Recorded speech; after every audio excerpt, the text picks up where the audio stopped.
Olá, muito boa noite. Quarta-feira, 24 de fevereiro. Veja agora os destaques de hoje no segunda edição. Ocupação dos leitos de UTI está próxima dos 90% no estado. Pelo menos 4 vítimas de Covid-19 morreram à espera de vaga nos últimos 5 dias. E agora, o que fazer? Medidas duras no interior do estado. Em Tupanciretã, lockdown, sair na rua só por motivo de urgência. Em São Leopoldo, a indignação do prefeito. Vamos fazer um lockdown regional urgente de 7 dias. Deixa o setor econômico brigar, mas deixa eles brigar porque nós estamos fazendo o bem para eles, inclusive o bem para a sociedade. Senão nós vamos ter que contratar câmaras frias para botar os mortos que nós vamos ter nos nossos hospitais. Não tem prosa, né? Não tem recurso para isso. Enquanto isso, a retomada das aulas presenciais na capital. Saiba como foi o primeiro dia dentro da sala de aula, no pior momento da pandemia. Fique com a gente, o SBT Rio Grande segunda edição está no ar.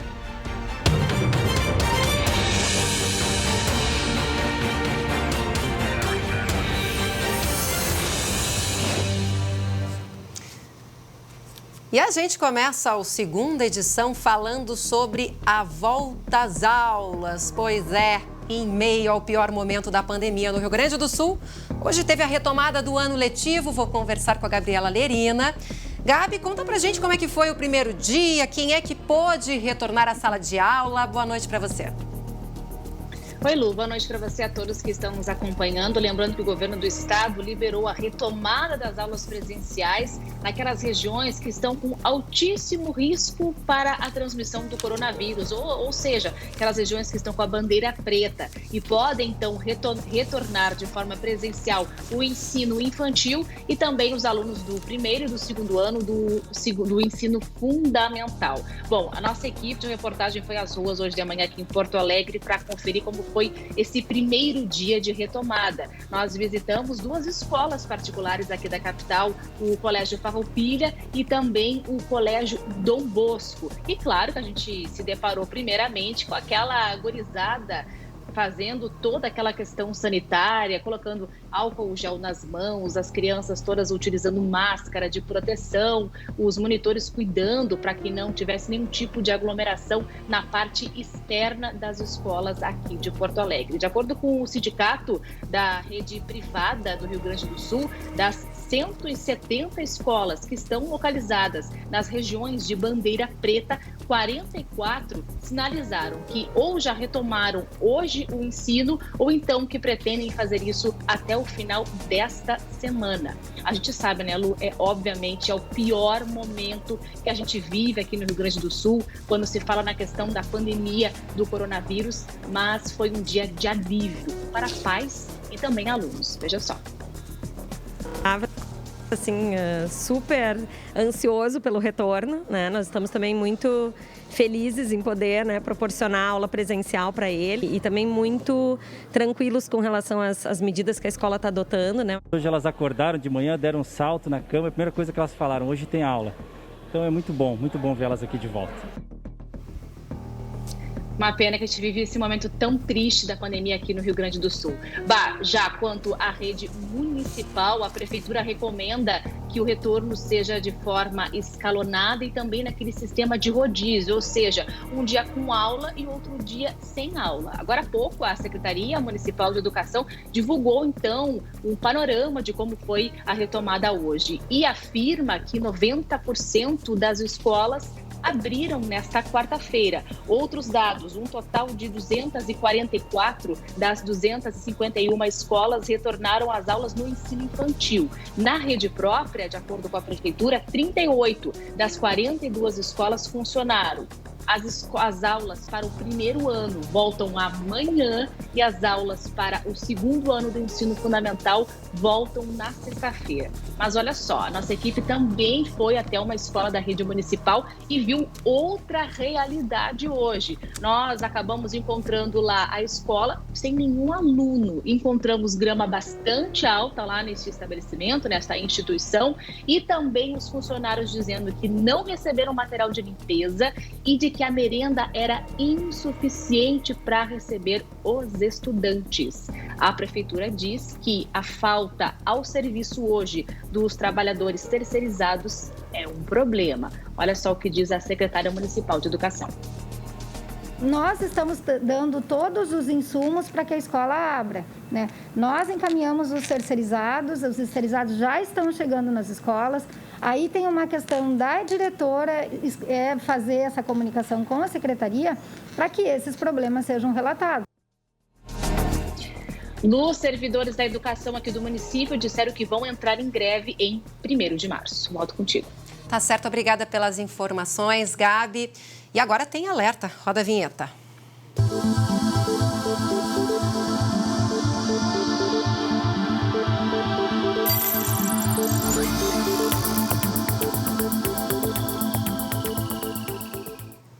Hoje o estado ultrapassou a marca de 12 mil mortes por Covid-19. E olha, houve uma explosão nas internações em todos os cantos do Rio Grande do Sul.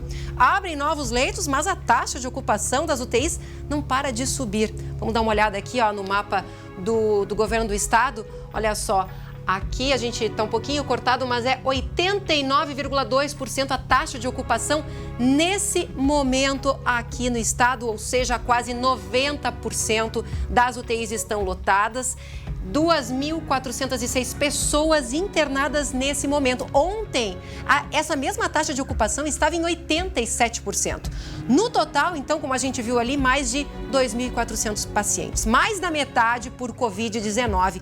E pelo menos, olha essa notícia, atenção, pelo menos 4 pessoas morreram nos últimos dias à espera de um leito de UTI. Os casos ocorreram em Santo Antônio da Patrulha, Morro Reuter, Não Me Toque e Boqueirão do Leão. A gente confirmou com todas essas prefeituras. Agora, em Porto Alegre, o dado é ainda mais alarmante, mesmo com a abertura de novos leitos nos hospitais, 97% continuam ocupados. Já são 400 pacientes com Covid-19 em UTIs. Ontem era 380. E se a gente somar suspeitos e quem aguarda UTI, o número já passa de 500. Dia após dia, a gente noticia aqui números recordes. Todo dia tem um recorde, um número mais alto disso, um número mais alto daquilo. Diariamente, a gente também noticia a abertura de novos leitos. Aqui em Porto Alegre, por exemplo, nessa semana, abriu leito no Moinhos de Vento, no Clínicas, na Santa Casa, no Conceição, no Hospital Porto Alegre. Amanhã vai começar a funcionar 15 novos leitos de UTI no Beneficência Portuguesa pelo SUS. E sabe o que mudou na taxa de ocupação? Nada. Só aumenta. E sabe por quê? Porque o vírus continua circulando loucamente entre nós. Só hoje, mais de 7 mil infectados no estado em 24 horas, terceiro maior número de toda a pandemia. Aqui em Porto Alegre, mais de 110 pacientes estão nas emergências dos hospitais, das UPAs, aguardando um leito de UTI. Ou seja, abre um novo leito, já tem gente ali pronta para ocupar. Aí vaga aquele leito que também é improvisado nas emergências e tem uma fila de gente para ocupar. E os leitos e os profissionais não são infinitos. O limite chegou. Senhor prefeito, senhor governador, a gente sabe que abrir leito é fundamental. A gente precisa dar assistência aos pacientes. Mas o que vai ser feito para diminuir as infecções e as mortes? A situação, que já está alarmante, pode ficar insustentável. Bom, vamos seguir falando sobre a pandemia. Diante do aumento dos casos de Covid-19 e do esgotamento na rede de atendimento, alguns municípios decidiram tomar medidas mais drásticas para tentar diminuir a disseminação do coronavírus. Tupanciretã, no noroeste do estado, vai ter lockdown, que começa a vigorar às 7 da noite de amanhã e só termina às 5 da manhã de segunda-feira, dia 1º de março. O decreto da prefeitura suspende atividades não essenciais e restringe também a circulação de pessoas. Trabalhadores e estudantes poderão se deslocar mediante justificativa. Tupanciretã tem 794 casos confirmados de Covid e 7 mortos. Já no Vale dos Sinos, São Leopoldo vai ter toque de recolher. O município decidiu manter os protocolos da bandeira preta e quer evitar aglomerações e diminuir a circulação de pessoas nas ruas. Por isso, quer coibir a presença, sem necessidade de moradores nas ruas da cidade. O toque de recolher, então, entra em vigor daqui a pouco, às 8 horas da noite, e vai até às 5 da manhã do dia 2 de março. E o prefeito da cidade está muito preocupado com o avanço da pandemia e defende, inclusive, a adoção de um lockdown regional. Olha só. Eu fui intimado aqui por uma decisão judicial de internar pacientes e eu fiquei me perguntando onde é que eu boto esse paciente com uma ação do judicial na mão para internação se eu não tenho leito, nem aqui, nem em Porto Alegre, na região metropolitana não existe um leito. Vamos fazer um lockdown regional urgente de 7 dias. Deixa o setor econômico brigar, mas deixa eles brigar porque nós estamos fazendo o bem para eles, inclusive o bem para a sociedade, senão nós vamos ter que contratar câmaras frias para botar os mortos que nós vamos ter nos nossos hospitais. Não tem prosa, né? Não tem recurso para isso. Nós não queremos essas cenas, não. Empilhar corpos nas ruas, né? A gente não quer noticiar isso, não. Em Viamão, na região metropolitana, os trabalhadores da unidade de pronto atendimento estão denunciando que pode faltar oxigênio em breve. Há pouco teve, inclusive, um protesto lá na UPA de Viamão, que é onde está o nosso repórter Guilherme Roquette. Boa noite. Qual a situação por aí nesse momento? Boa noite, Luciane. Boa noite a todos. Aliás, o boa noite é até força de expressão nessa semana, né, Lu? Porque tá difícil. Olha só a situação aqui em frente à UPA de Viamão. Os trabalhadores do Sindsaúde, os trabalhadores da saúde, eles estão fazendo esse alerta para a possibilidade da falta de oxigênio aqui na unidade, porque esse alerta ele foi dado pelos trabalhadores aqui para o Sindsaúde. E o que nós vimos aqui é, ali dentro, cerca de 20 a 30 pessoas aguardando atendimento. Os relatos de atraso, demora no atendimento são os mais variados. Uma senhora, por exemplo, nos disse que o pai dela, de 80 anos de idade, ficou das 10 da manhã até agora há pouco aqui sendo atendido e foi para casa com suspeita da Covid-19. Um outro senhor disse que a esposa chegou às 2 da tarde e só foi liberada por volta das 6 horas da tarde, Lu. A Prefeitura de Viamão afirma que não há esta possibilidade de falta de oxigênio, que está recebendo o insumo normalmente e que, apesar da demanda ter triplicado, continua ainda com garantias para esse suprimento. Agora, Lu, a situação aqui da UPA de Viamão é de 14 pacientes para 12 leitos. E é claro, já um quadro de superlotação, tal como o que nós temos em Porto Alegre, em que a UPA Bom Jesus tem 400% de ocupação, a Lomba do Pinheiro 311%, a Moacir Scliar na Zona Norte 388% de ocupação e o Postão da Cruzeiro está melhor, mas com 116% de ocupação. Luciane. Obrigada pelas informações, Gui. Bom, e novas doses de vacina contra a Covid-19 serão distribuídas entre amanhã e sexta-feira aos municípios gaúchos. É boa notícia, mas é importante lembrar que o efeito dos imunizantes não é imediato. Veja na reportagem do Guilherme Roquette. Sérgio tomou as 2 doses da vacina de Oxford como voluntário no estudo realizado pelo Hospital de Clínicas. Elas foram aplicadas em outubro e em novembro do ano passado. No final de janeiro, após o período da janela imunológica, descobriu que estava com a Covid-19, mas com sintomas leves. Os sintomas de uma rinite, assim, uma congestão nasal. No final do dia, o que eu senti foi que certos aromas a alguma distância, assim, a gente estava fazendo janta e eu não estava sentindo o cheiro da janta que estava no fogão. Como nenhuma vacina para a Covid-19 tem 100% de eficácia, quem já recebeu o imunizante não está completamente livre de ser infectado, mas pode desenvolver formas mais leves da doença. Além disso, apenas a aplicação da primeira dose não garante a proteção. Mesmo após a segunda, o organismo ainda leva até 3 semanas para desenvolver os anticorpos. Não se sabe o tempo de proteção que a vacina, qualquer uma das vacinas, né, o tempo de proteção que elas vão conferir, independente dessas que estão em uso no Brasil ou no exterior. E a outra coisa importante é que talvez aconteça a mesma coisa que acontece com o vírus da gripe, que a mutação que ocorre pode fazer com que tu tenha que repetir a vacina anualmente. Nesta quarta-feira, o Rio Grande do Sul recebeu mais 135 mil doses da vacina Oxford AstraZeneca. No estado, também foi sancionada a lei que permite o uso de recursos próprios para comprar imunizantes. Nós estamos buscando todas as frentes possíveis. Já fizemos reuniões no passado com a União Química, que fabrica o Sputnik V. Devemos ter reuniões com a Pfizer muito em breve, nos próximos dias.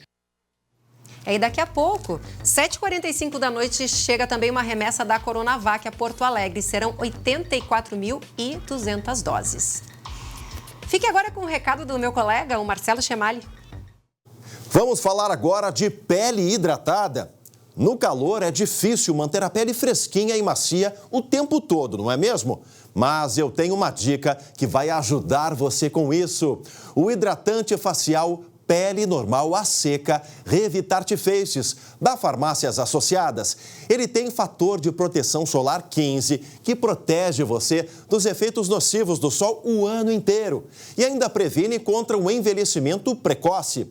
O hidratante facial Pele Normal a Seca ainda conta com a vitamina A, que contribui para uma pele macia, com a vitamina C, que defende a pele das agressões cotidianas, e com a vitamina E, que é um antioxidante, que atua como um escudo da pele.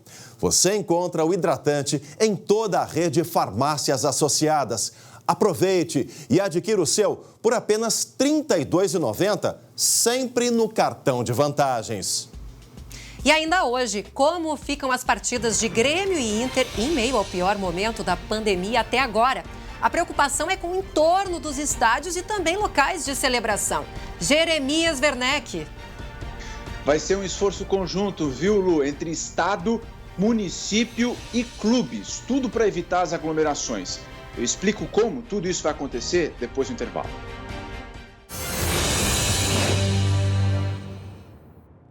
Você já deve ter visto a IBCM por aqui, né? O plano de saúde da IBCM tem tudo o que você precisa, meu amigo servidor público municipal ou estadual. E olha só, diversas especialidades médicas e terapias, atendimento e serviços de odonto, unidades próprias, ampla rede credenciada, não há limite de idade e o valor não muda de acordo com ela. Sem coparticipação e tudo isso por apenas R$ 176,92 por mês e por pessoa. Não perca tempo, ganhe saúde. Chama no WhatsApp que está aparecendo aqui na tela, que logo a equipe retorna para você. IBCM, o plano de saúde feito para o servidor público. E agora vamos falar de esporte, porque representantes da dupla Grenal, da Federação Gaúcha de Futebol, Prefeitura de Porto Alegre e Governo do Estado se reuniram hoje virtualmente, mas houve essa reunião para tratar das possíveis aglomerações durante jogos decisivos de Inter e Grêmio. Deixa eu falar aqui com o Jeremias Werneck. A gente sabe que tem decisão do Inter, tem decisão do Grêmio, mas Jeremias, aí também tem o risco de aglomeração, né? Boa noite. Boa noite, Lu. Boa noite para todo mundo que está com a gente. Essa reunião, Lu, ela serviu para alinhar medidas de segurança para evitar essas aglomerações, tá? Nessa quinta-feira e também no domingo. Amanhã tem decisão no Beira-Rio, Inter e Corinthians, última rodada do Campeonato Brasileiro. E no final de semana é o Grêmio contra o Palmeiras, final da Copa do Brasil. Mas, Lu, vamos começar pelo jogo do Inter, tá? 9h30 da noite nessa quinta-feira no Beira-Rio. Primeiro batalhão da Brigada Militar já tem um acordo com o Inter para reforçar o entorno do estádio. Informação que eu tenho é que é um efetivo de 300 homens, ou seja, não é pouca coisa, tá? Desde o ano passado, tem um gradil ali, aquelas grades que estão fixadas para impedir o acesso ao estádio.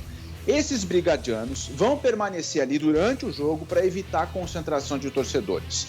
A EPTC, Lu, já avisou que vai fiscalizar ônibus de torcedores da região metropolitana que possam querer se deslocar até a casa do Inter.